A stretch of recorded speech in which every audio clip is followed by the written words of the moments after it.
on my end. But hello, everyone.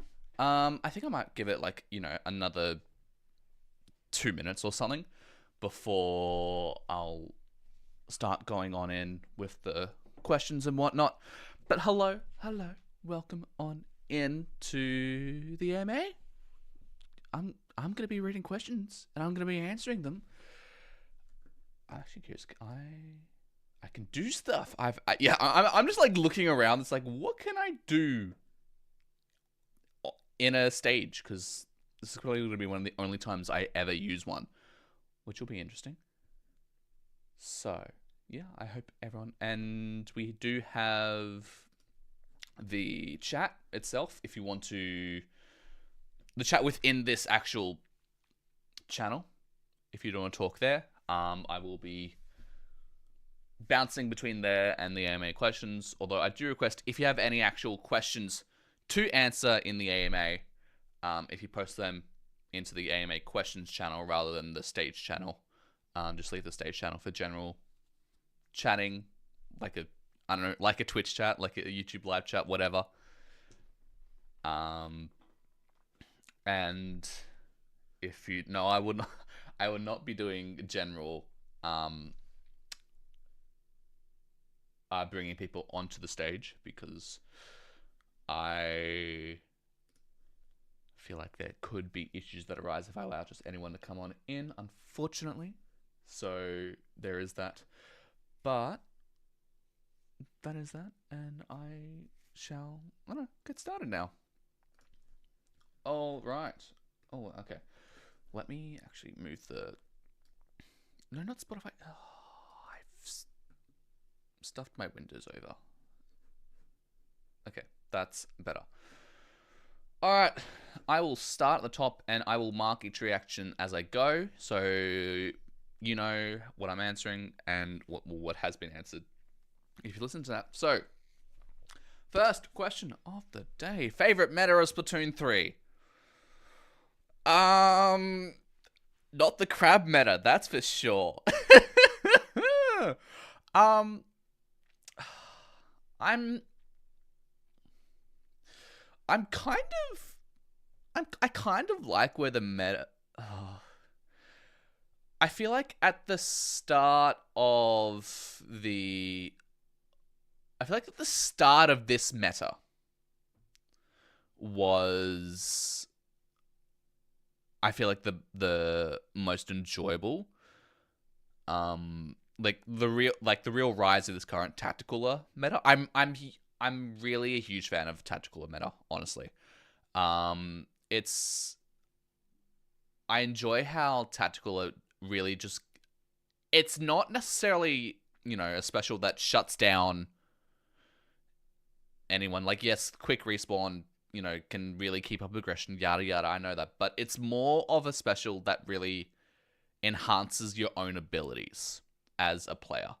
And particularly as someone who's really focused on being more behind the scenes, with the release of Splatoon 3 and, looking at the metas from more of a overall playing points rather than necessarily on me as an individual, I've really come to like how tactical really just enhances that. But obviously, I realize Zuka is... people are not, well, I felt the pain of it, but I feel like it's not, relatively to some of the other special heavy metas we've had in the past. You can't forget the tenor missile meta we had Endgame Splatoon 2, where there was almost no skill in that. And I feel like people will say there's no skill with Trizuka, but there is some skill. You can't just aim off the map and get someone like you could with tenor missiles. But yeah, that's what I think of. So, the start of this meta. But like that's kind of where I like to, when I really enjoy it when people are trying to play around with the meta and discover what they like and what they enjoy. right. Any? Oh wait. Oh, did I make it so you couldn't chat? That's kind of sad. I might be the only one that misses the tenor missiles meta. Yeah, not many people.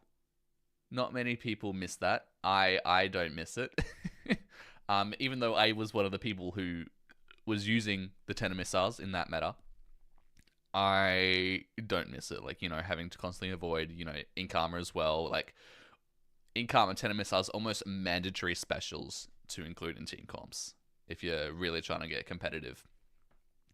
Hopefully Big Bubbler enters meta today. I don't know about Big Bubbler.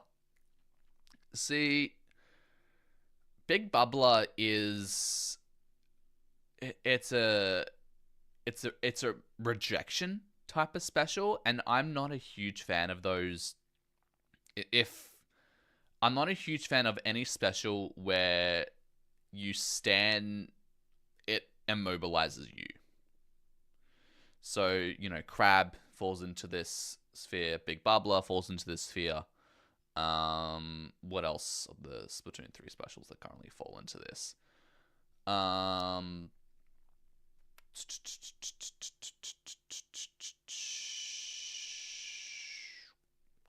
don't know.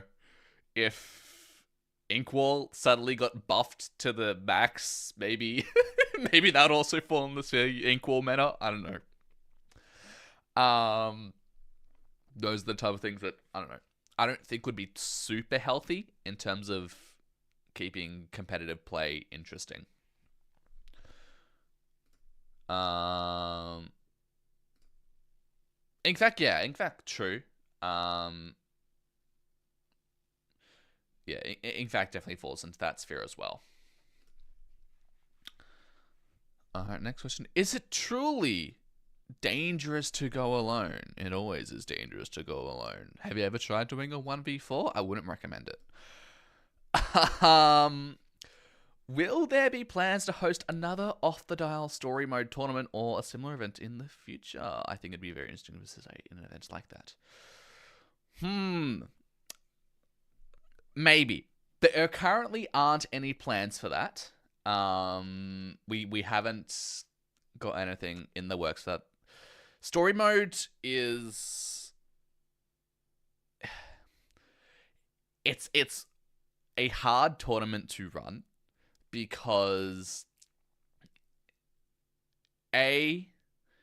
when we brand it as story mode, even if it's the exact same format as IDTGA, with like no deviations whatsoever, other than the fact there is a impact, like there's some small modification, like if A team wins, this happens in the story, or B team, this happens in the story.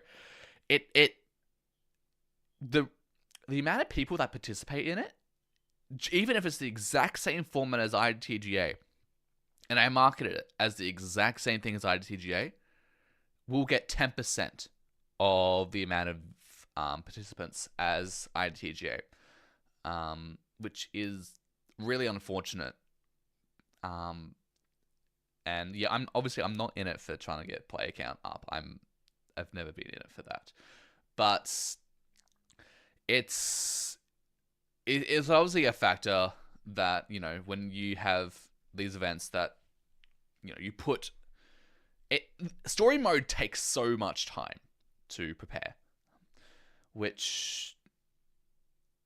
and like I'm always bad with story mode. What I've done in the past is I make the clue and I send it out immediately, and I don't have all the clues ready before announcing it or beginning the lead up to it, which is something I really need to make sure I do next time I do it. But I said that like the last time I did it, and I did not follow through.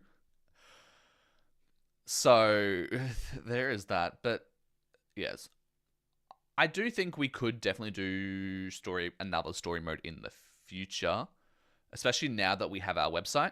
So we could potentially do, actual password related clues, so that, you actually have to crack down on stuff and, get through the password, find more discoveries that way. Could also do potentially things related to the shop as well. Obviously not that much, because obviously we're not going to put a paywall on things. But though, story mode, like I enjoy it. I'm also not great at writing scripts.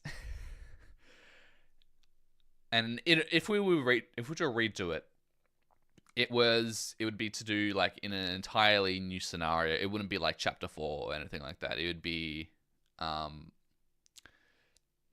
the I don't know. It'd be a new. It would make it into episodes or something, instead of chapters. So there's that. I'm spending hours trying to crack the story mode clues with others. I'm glad you did. I'm glad you enjoyed that. I feel like not many people did, but I was very appreciative of those who did. I remember trying to crack the Three Brothers Elo riddle, and I had the right answer, but the bot couldn't understand decimal numbers to send the response that I was correct. Oh, I honestly cannot remember half of the things I meant. Like, I think actually did I do it on my old? I think I might have done a bunch of it on my old laptop, which means I might not actually have the original, the original riddles. So I'd be coming at them entirely by scratch. I'd definitely be able to, find more interesting ways to hide stuff into content. I am a bit more versed in design now, so I can do something. I was here for story mode. So what you're talking about? I'm just thinking about Minecraft. No, this is definitely not Minecraft story mode. So the off the dial story mode is essentially a ARG lore-based tournament. So essentially, we hide, clues in images, with, if you decipher the clues, you can find out more information, like the secret lore behind off the dial. And generally at the end of a tournament, that would actually impact the next stage of the tournament. So like if A team won, then I don't know, the villains lost, or if B team won, the villains won. Stuff like that. Really trying to make it, have that lead up going into the tournament, and then also having that kind of an impact. Almost like the Final Fest, I guess, of Splatoon 2. Kind of similar to that. Plot twist: OC story mode is run by Commander Tata. Yeah, we've been collaborating with Nintendo the entire time. You'll see it in the next Splatoon DLC. Wahaha! I'm totally got so much connections to Nintendo at the moment. Can't you tell?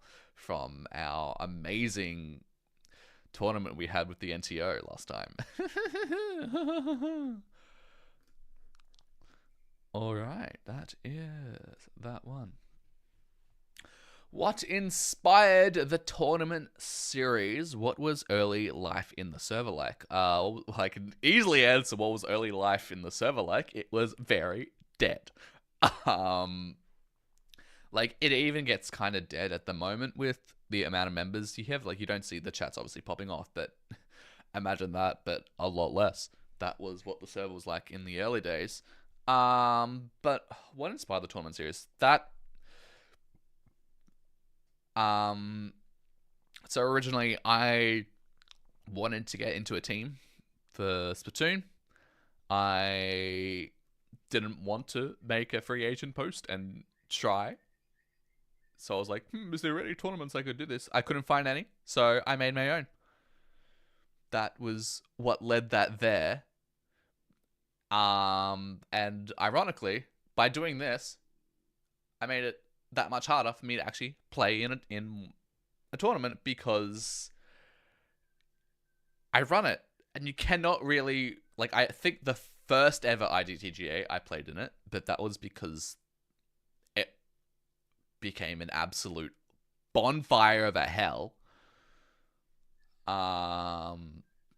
But that is why I started up IDTG, because I wanted to play in a team-based tournament, and I couldn't find a team at the time, so I went the route that would absolutely not get me into a team. But no, I'm very glad with how this Off the Dallas turned out. Becoming one of the biggest Splatoon competitive organizations, and constantly getting a lot of people in it, and I've been really enjoying it. My team was in the finals, but we lost. We didn't get to face the final boss. Yes, we do that. No, because that's literally why I joined the tournament, because I had no team. I think I'm about too busy to be one in school with and whatnot. Yeah, also dimension entry requirements for some are ridiculously above my level as well, Yeah, it's there's a lot of skill levels in competitive, right? I think we've really started to establish I feel like there's 3/4 main tiers in competitive Splatoon. You got low level, which I would consider as like, if you were to do, like, I know low ink is marketed as low level, but if you're in alpha bracket of low ink, then you're almost touching mid level at that point, because of how competitive that is now. So you're talking about things like Under the Ink. That's not the name. I'm missing a. That's not what I meant to say at all. I totally blanked on what that tournament was called. What was it called? Da da da da da da da da da da da. I blanked. It's not Ludi. It's not. No, it's not Ludi. Isn't. But obviously, div. You have your divisions, whether or not people should use them as much for retaining your skill level.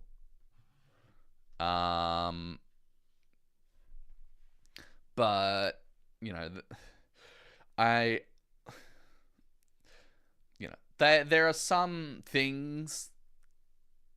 Ludi divs. There are obviously people use them as an estimation of skill level when it's not necessarily the best way of representing a skill level, but it's unfortunately one of the only ways we do have a universal way of standardizing it, which is good for some ways, bad for others. That's the only way. It'd be very hard for everyone to create a universal way to rank players, because then I've read all the time people say estimated div level. I'm like, great, but like, I'll be honest, if you say estimated, I'm not going to care at all. Like, we need actual results, and I'll tell you all that for every tournament. If you put estimated division, that is not going to help your seeding whatsoever. We don't care what you estimate to be. It is only what you have results for.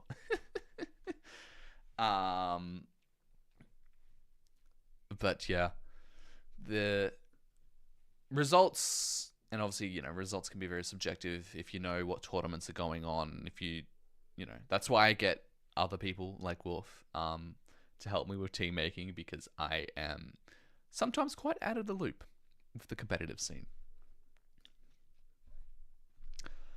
But yeah, that is that. Have you ever thought about playing in IDTGA yourself? Yes, I have, but unfortunately, I generally can't, because there is just so much. As the tournament gets bigger and bigger, there is just so much control and handling it needs. I honestly believe it is one of the most staff heavy tournaments to run, just with the amount of hours that need to go into it. I think for every tournament, excluding like leading up to the tournament, there's probably around, I'd say, at least 6 to 10 hours of lead up work for me personally for each tournament, and then whenever we make teams, that's averages 4 to 6 hours for everyone who helps out, which is generally we try and get again 4 to 6 people to help out that.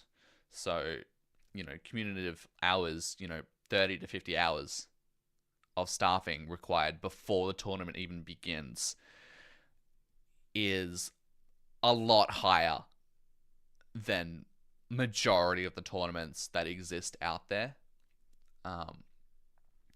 Obviously, division based events have a lot more work going into that. I understand that, but that's obviously that's a division type thing and not necessarily a tournament. So, but it's, and I know Low Ink has its whole verification thing, but yeah, there's a lot of work that goes into this, and I don't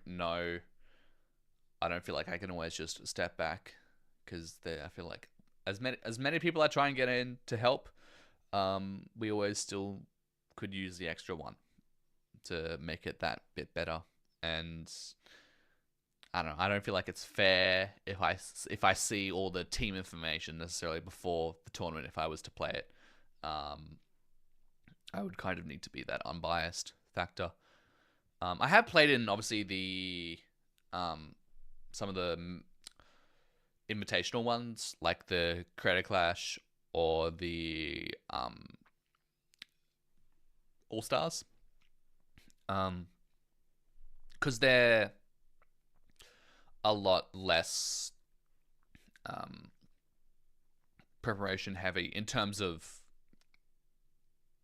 the actual regular stuff. There's a lot more that goes into it in terms of marketing, in terms of particularly with the Creator Clash, just trying to get all the creators going in, because that is a whole hassle that takes months to get everyone confirmed, and then they're like, no, I'm sorry, I can't do it anymore, which is kind of frustrating.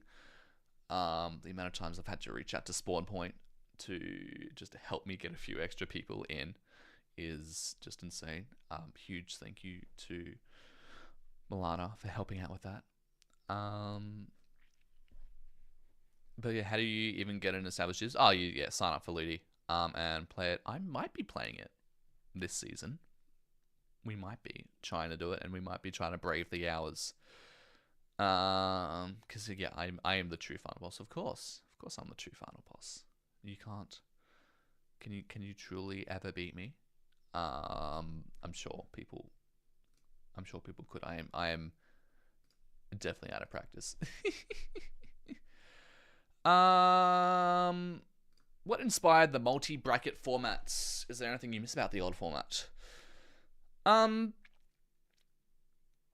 think the multi-bracket format just came out of the fact that people were always saying, more so high-level people, were always just mainly complaining in the feedback about how they had people who were C rank, B rank, who were incredibly different from their own powers, and they felt like they were carrying the event too much.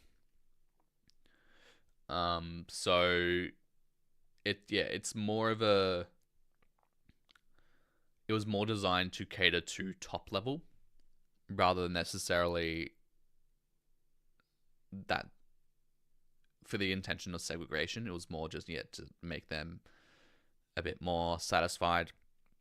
And obviously, it's over round, I believe it's a better experience for all levels involved.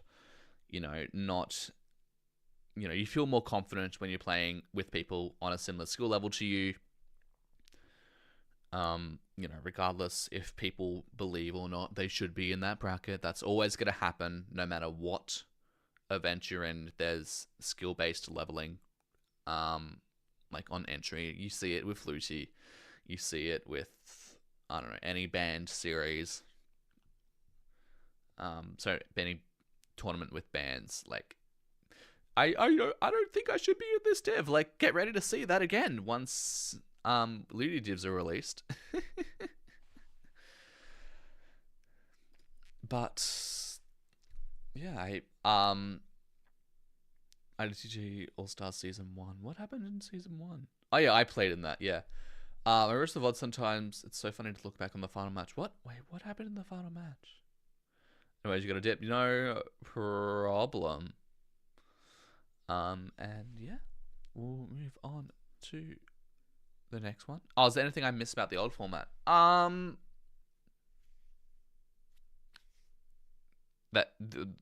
It was easier. That's probably the main thing I miss about it, is that it was just easier to create teams for. And run the tournament, because you don't have all these extra channels to monitor. That would probably be about the main thing, but everything else, I think it's just significantly better. And I think it really has become a defining feature of this tournament.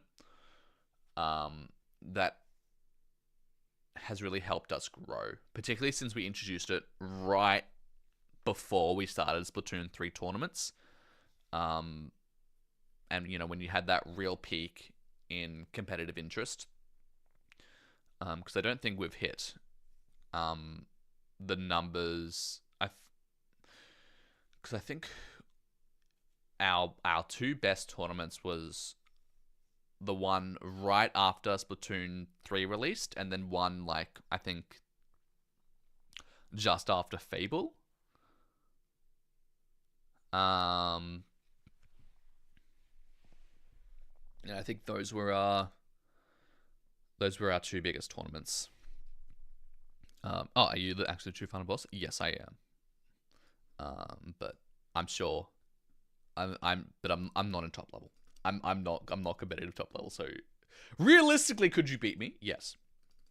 But lore wise, yes, of course I'm the true final boss. Skewers me. What happened to weakest link? What was it like, and will it ever return? It could return as a part of the special series, but it won't be. I know we had somewhat plans for it to become a regular tournament, and it was for a little bit. I think we found that it wasn't really working as a regular tournament, just because that one is so heavy on having people register, because it's a lot harder to get 3 higher level people signing up and being interested to want to coach one, and the amount of people who just want to be that one to get trained up is, because it's a 1 to 3 ratio where you need to get enough people, and it's definitely much better as a occasional event, so that sparks more interest. But it's definitely, it requires a lot more. It's a lot more heavy on having the amount of people to participate.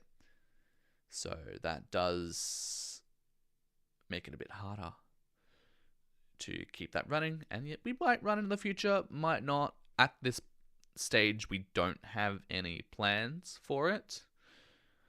But who knows? Because at the moment, currently, we've only got 2 main things in the pipeline. We've got one new special series event that's going to be coming out, or we're going to be announcing it probably in the next month or 2. And then after that, it's mainly just getting preparations going for IDTJ 50, because that will be coming up November, December. So, trying to make that a bit more grand and exciting. So those are the only 2 events we've really got planned up coming. But we can always add things in the pipeline. If we were to add, I think at most we could only add one more new event that isn't IDTGA to the year. But other than that, it'd be everything else new would be for 2025, just because things take so long to plan with, especially with us all having so much to do in our IRL lives. But yeah, there we go. That is that one taken care of. That is not a question. But next one. What's the story behind team names always being alliterations? Aha. Okay, so this is a fun one. Well, so whenever we create teams internally, we've always listed it as A, B, C, D, E, F, etc., because that is a lot easier. So, yeah, whenever we're just doing it, it was just like, yeah, AA, BB, CC. But it being alliterative was actually created to be more challenging for the commentators, and make it more interesting for them to try and pronounce the names. And that's where it came from. And it's just really stuck. And it makes it, especially with the bot now doing it, it's a lot easier for us to just, let it run, let it go, and create, those names that are kind of, if you're playing, if you're just looking at it, you can tell, oh yeah, this is a team for IDTGA. And yeah, that is the origin behind that, being able to the commentators, yes, of course. My favorites are still Krusty Krabs and Luigi's Lasagnas.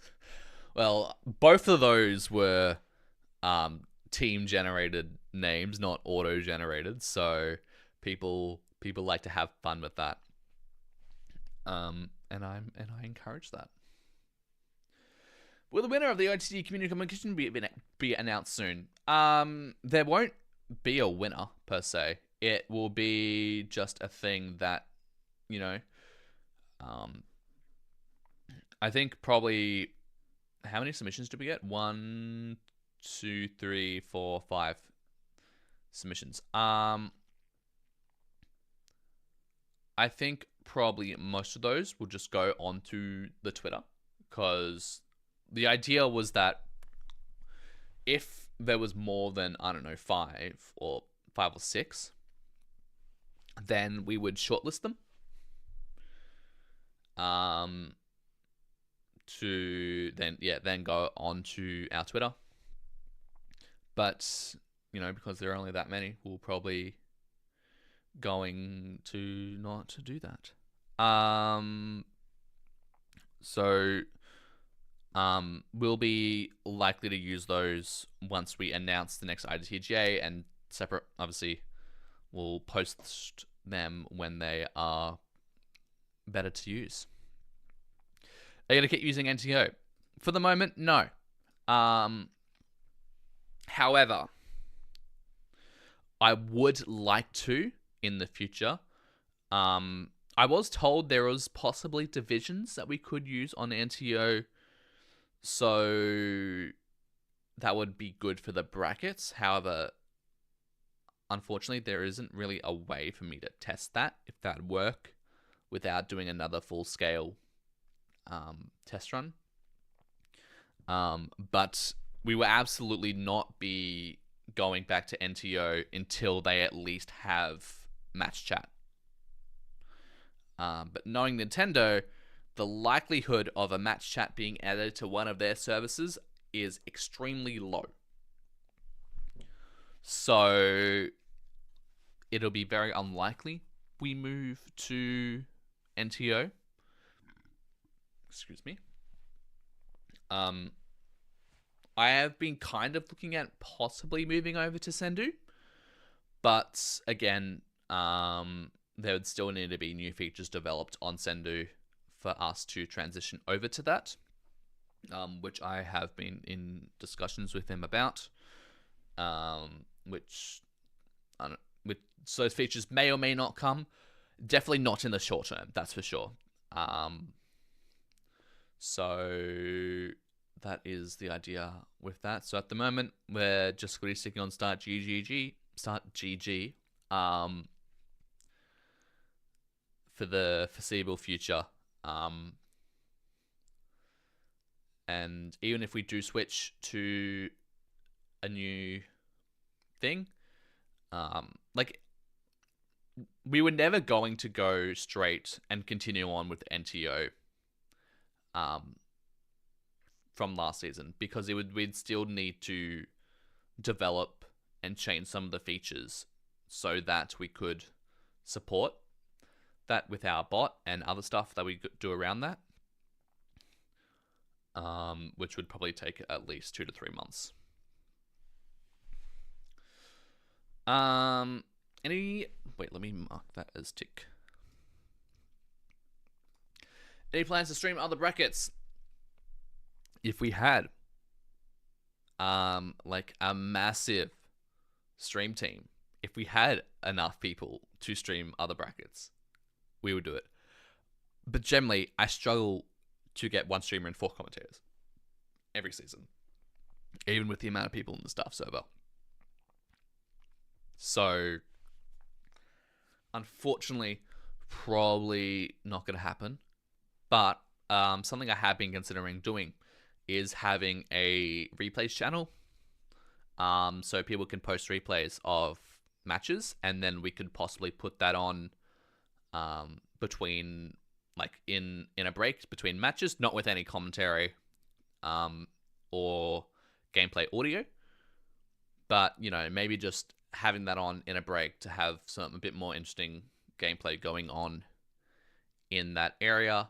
But again, that's gonna take some time to possibly design that and create a way to make it streamlined so it's a lot easier for the streamer to do that. So it could happen, but well, it probably will happen. It's just going to require a bit of time for us to get that into action. Particularly at the moment, I can't really do much in the works of off the dial development, because I'm in like the final month of this semester for university, so I am just bombarded with assignments at the moment and can't really work on much IDTJ stuff. So that is that. That'd be hype. Or maybe restream other brackets through replays and or finals. Yeah, maybe.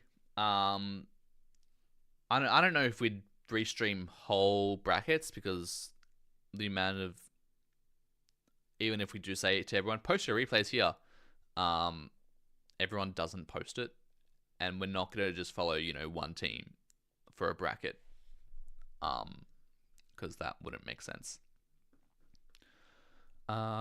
Is there any stuff I missed in the chat? No.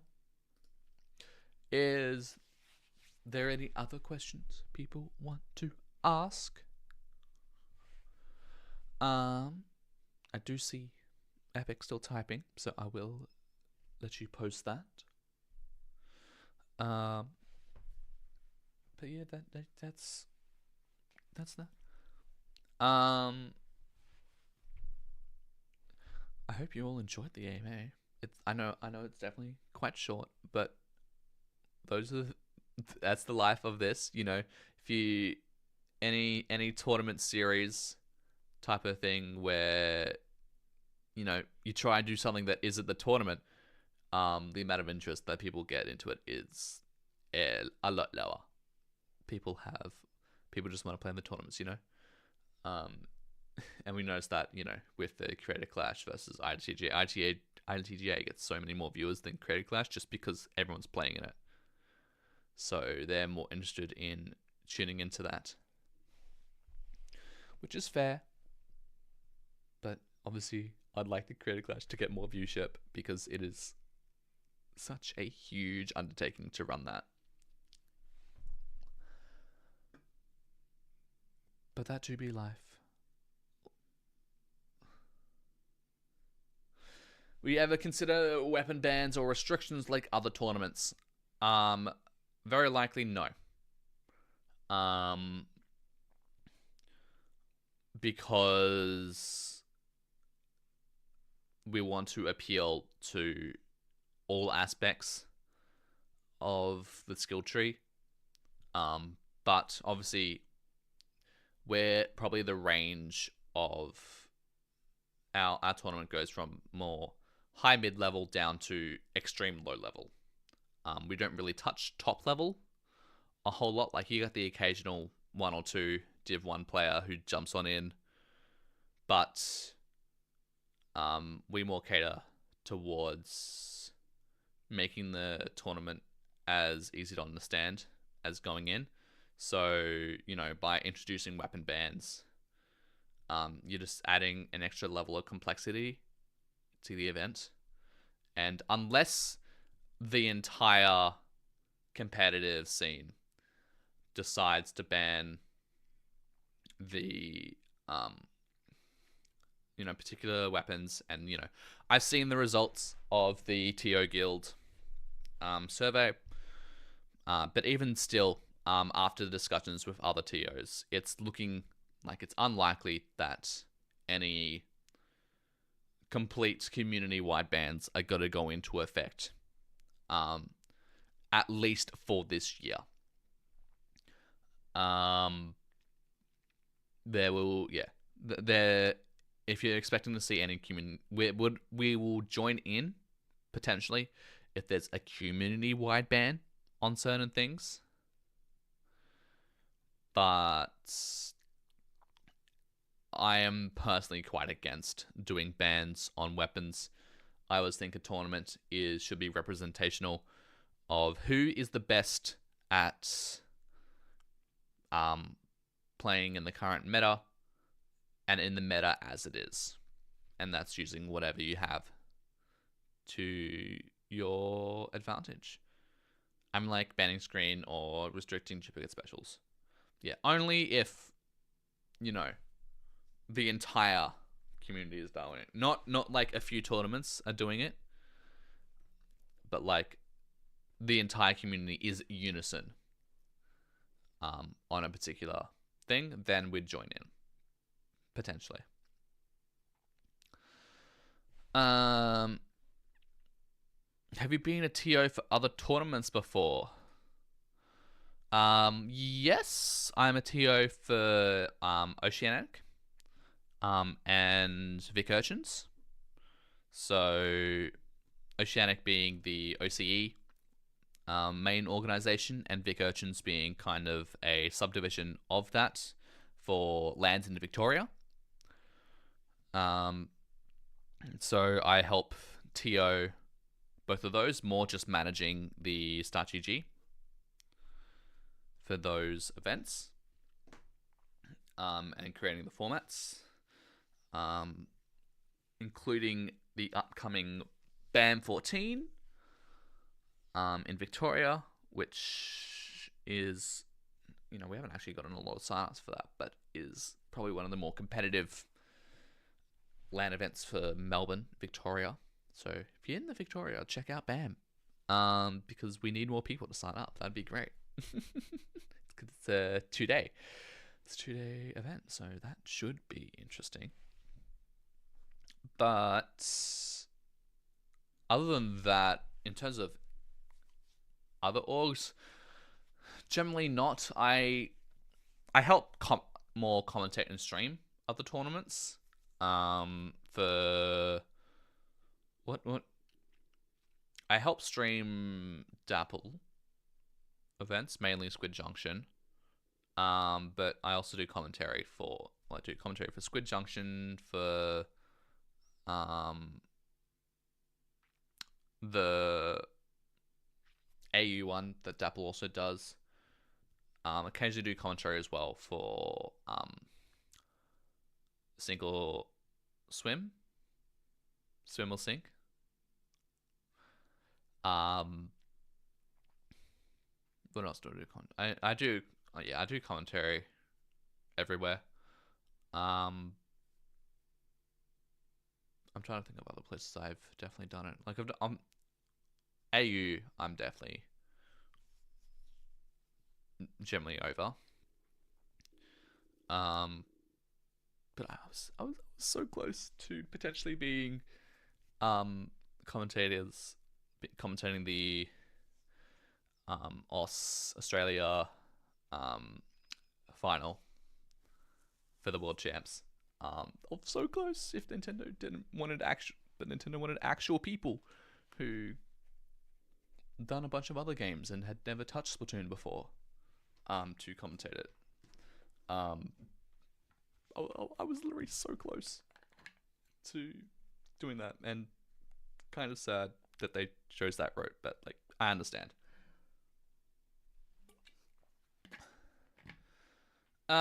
If you can make one change to Splatoon 3, what would you change? Don't include any necessary. This would include any changes that would be necessary to accommodate changes as well.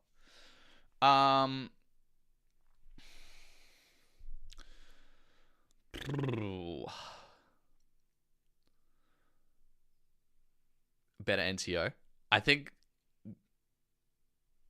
would be the obvious one. And that's obviously the biggest one I would like. For the NTO to be just good and competitive with Start GG. But it's on its level. It's just competing with challenge.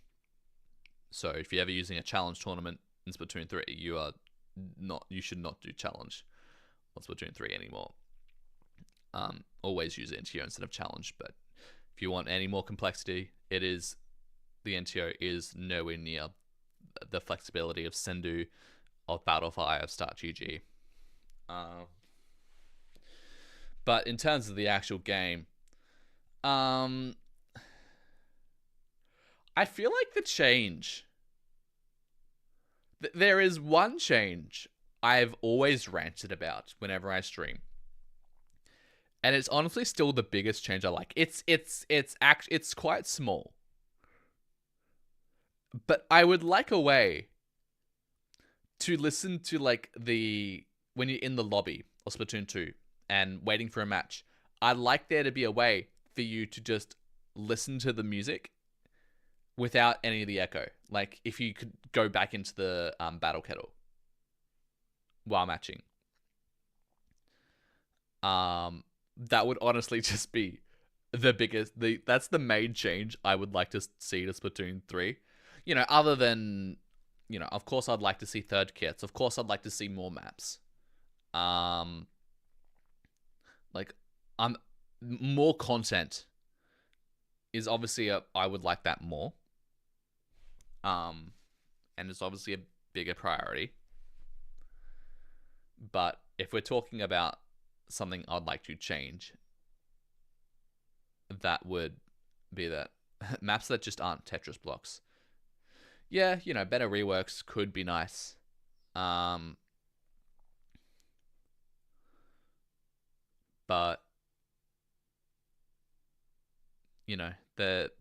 people, you can go all around the internet on how maps can be improved, etc. I was like, yeah, let's do this, but listening to music in the full quality while you're waiting for a match is honestly the one that's what I rave about the most. But yeah, I'll mark that as done. Do we have any others? Any other questions for other people maybe who just jumped in? Did anyone just jump in? Nah, it's been pretty low. Do have Epic typing again. I'll probably do. This will be the last one for you, Epic. You've gotten a lot of questions in. We do not speak of All Stars 2 hidden, right? Yeah, of course we don't. That command is still in the Twitch bot as well. But yeah, that all. What's the time? Oh, that actually went for way longer than I thought it went. It went for 55 minutes. Damn. Okay. And according to my app, it went for 1,523 bars. Okay. But yeah, thanks everyone for tuning on in. And look forward to ITTGA 46, which will be, when will it be? Calendar. It will be on the 9th of June, or 8th of June for if you're in America, slash not Australia or Japan, because the first weekend, I will be doing BAM for the entire weekend, and it's also last weekend of university, so a bunch of assignments due then as well. So yeah, the lore is real. It's always real.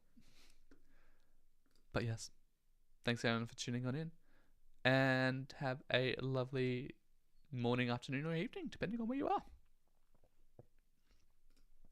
See ya.